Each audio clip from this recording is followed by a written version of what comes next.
Hello and welcome to the Data for Subscriptions podcast, where we focus on how to succeed with subscriptions and as a service businesses.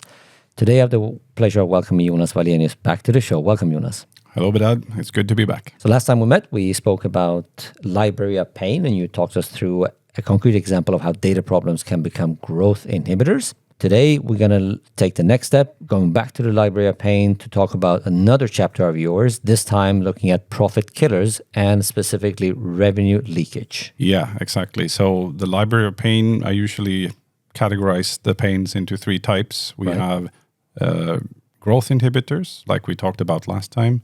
We have profit killers, hurting your bottom line, which we'll go into today, revenue leakage being one.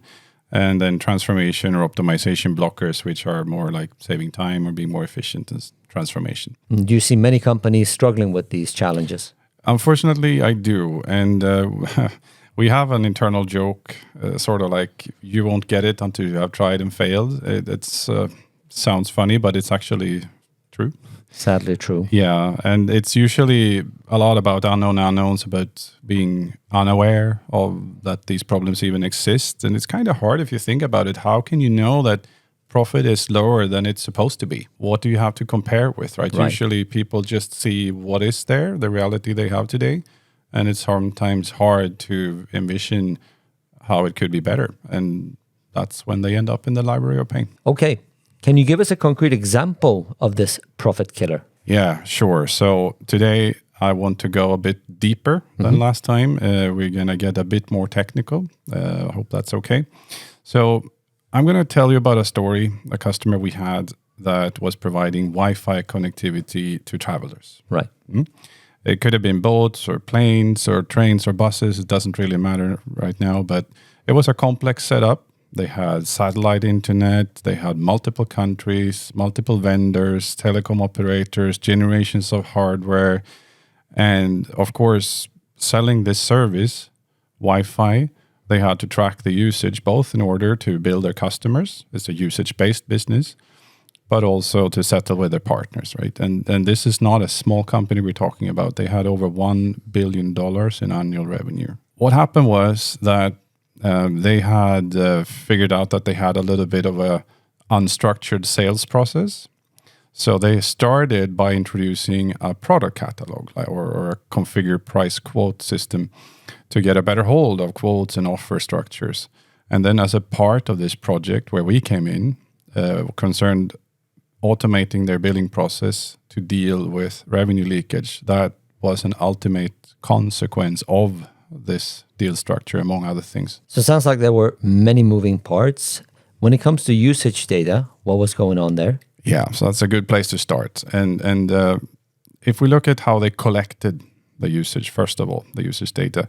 So it typically came from log files, from Wi-Fi terminals, from satellite operators, from telco operators, from the vehicles. And they had over 25 different types of log files. They had thousands of different sources to collect from. Some of these log files with usage data, they had to go through multiple networks, through firewalls. They were stored on the way. They were transferred between different file areas. And some of this was automated. Some of it was done manually. Sometimes network configurations changed, and suddenly something that used to go through got blocked. Right. And then they lost it, right? They had some shell scripts that were running periodically and fetching these files and storing them in a database, the usage database. And these scripts ran a bit here and a bit there, made by different people over different periods, and sometimes they didn't run. And they had an Excel guy. I don't know if you remember from last time, but we usually find this person, we call them Excel guy. So here, Excel guy took all these log files and converted them into CSV files and then inserted them into, it was actually not just one database, but multiple different databases, like they call the usage databases. And even in some cases, there were cases where people mailed files to Excel guy. So he had to take a mail, save the attachment, turn it into a CSV file, and then push it into the database. Okay. So quite clear there were significant amount of glitches in this data collection setup. So usage data was lost every day and semi-random places due to manual errors, someone being sick or out of office, scripts not being updated when a data source changed, or a system that wasn't online when it needed to be, or a network change. That's a pretty exhaustive list of issues right there. Yeah, and I mean, unfortunately, this is not the only company in the world with this issue, but there's more, right? Next thing was that in the name of redundancy, this company had created not 2, but 3 parallel usage data feeds. So I think it was from telco providers, from satellite terminals, and from Wi-Fi terminals. So they had 3 different ways to measure the usage. And let's just say that these 3 feeds never produced the same usage data measures on any given day. They were always off. What happened? One of them were missing data for a day. Another one had the data, but maybe a file wasn't there, or a file was there twice. And they didn't really have any solid process in place to figure out which of these 3 feeds is the best one. Which should I use? So what they did was finally they decide, okay, we'll use this one as the primary, and then the other 2 are backups. And then they did like manual spot checking on the primary feed. And if it turned out it was really bad, then they stitched in another one for that day. And they ended up with this like Frankenstein usage data feed stitched together from multiple sources, depending on the day. Was this their main issue, Jonas? This situation was not good at all. So it was one of their main problems, but it was not the only problem, unfortunately. So this was the usage data collection part, right? Just getting it there in some structured way. Then there was a bill run. At the end of the month, somebody needed to produce an invoice. And this now was triggered by a finance person. Let's call her Fiona Finance. She emailed an engineer. We can call this engineer SQL guy. You can imagine he's a cousin of Excel guy. And Fiona Finance asked SQL guy, can you please run your SQL scripts on the usage database to produce aggregate usage data we can use for billing? Right. So like basically all the line items for the invoices, right? And what SQL guy, his reality was he had lots of big, hairy SQL scripts. He ran them across multiple different databases by the end of the month. And of course, since they had combined the usage data from different feeds, he needed to fiddle with the scripts to like this day is from this feed, this day is from that feed to make this. So that you never run the exact same scripts 2 months in a row. Another big pain, which ties back to the initial project they had with the product catalog, was that they had custom deals for almost every customer, right. Like separate contracts, separate terms. So an example of this is that some people were exempt from being billed in one contract and not in another one. So SQL guy had to take that into consideration because the contracts were all stored on either paper or as PDFs, right? So he changed his scripts and ran them to reflect what was in the contracts. And of course, sometimes people didn't tell him the contract had changed, so his scripts were wrong. And then he could exclude some people or include some people or miscalculate something. And that's, you can imagine the results were not always correct, right? So what he eventually produced was a bunch of very large Excel files, right? 1 file per customer with aggregated usage data that he zipped up. He mailed them away to Fiona Finance in the finance department. She saved it in a folder, and finally the billing system picked it up. So that's how we get to the billing system.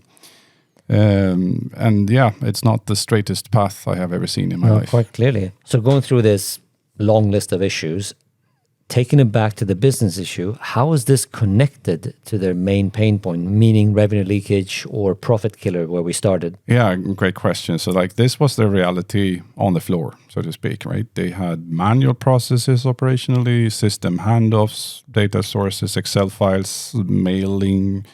Also staff morale wasn't really high. And actually this SQL guy, he just left a few days after we came in. So he was probably not very happy with his work life. If we raise that one level to a usage data level or a data processing issue, they had data loss. They had stale business data from these contracts. They had long delays in the processing of the data and also very inconsistent data quality, right? So that's their data problem. Their billing process took days. And if you raise it one more time to a business level, this all translated into major revenue leakage, as in double digits revenue leakage. It was really bad.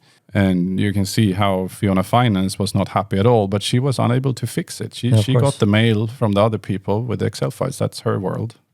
But she couldn't do anything about it. So let's turn to how we fix the problem then. Yeah. So this is when we came in, right? And what we usually do is we start with the basics. So we call it connect and collect. This is just getting the usage data collection under control. And fortunately, most of what they had was possible to automate.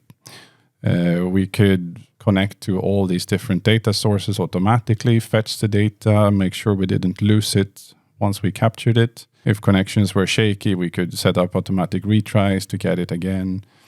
So we got all of it without creating duplicates, right? That's really important. You don't want duplicates to not overbill. You don't want to lose it because you lose revenue. So once we had that sort of under control, then we turned to those 3 data feeds that they had.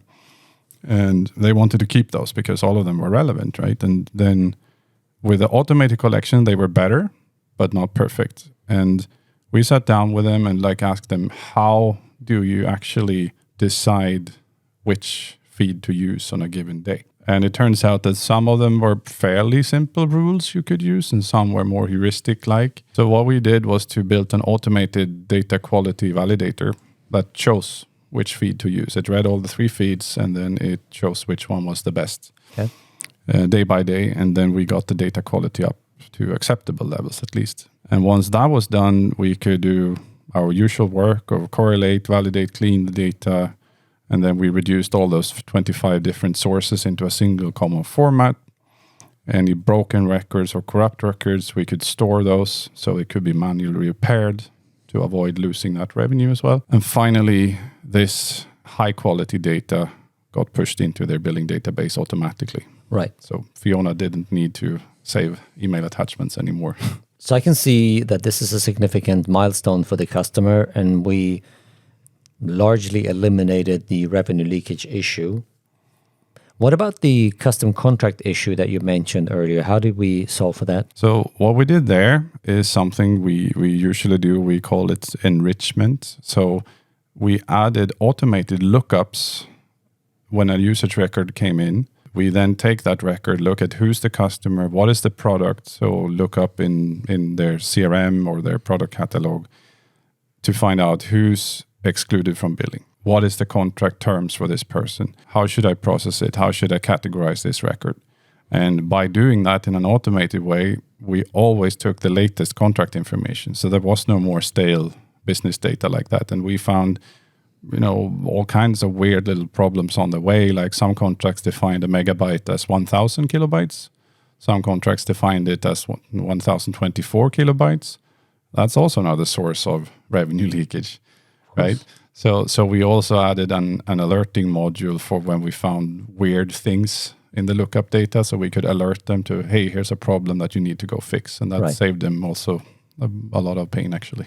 Okay, so having fixed both the data and process problems, let's go back to Fiona Finance. Mm-hmm. What was her reality now? Yeah, so once that the data was cleaned and all that, then it was automated. She didn't really need to do anything. It came into her billing system automatically, and the bill runs were clean because the data was clean. So I think the most concrete thing was that she stopped having to call the other people all the time to where's my data? Why is my bill run not working? That pretty much stopped. And as an outcome of that, of course, we fixed her revenue leakage problem. She had that business pain of seeing the revenue leakage. And then as a bonus, also the build cycle sped up a lot from several days to just an hour. And she felt in control of her revenue. And I think here, in this particular project, this was one of the fastest return on investments we've ever seen. They were in green in a couple months. Just stay on this for a minute, because we're speaking about solving for one immediate need, and you have a really fast ROI, improving their bottom line.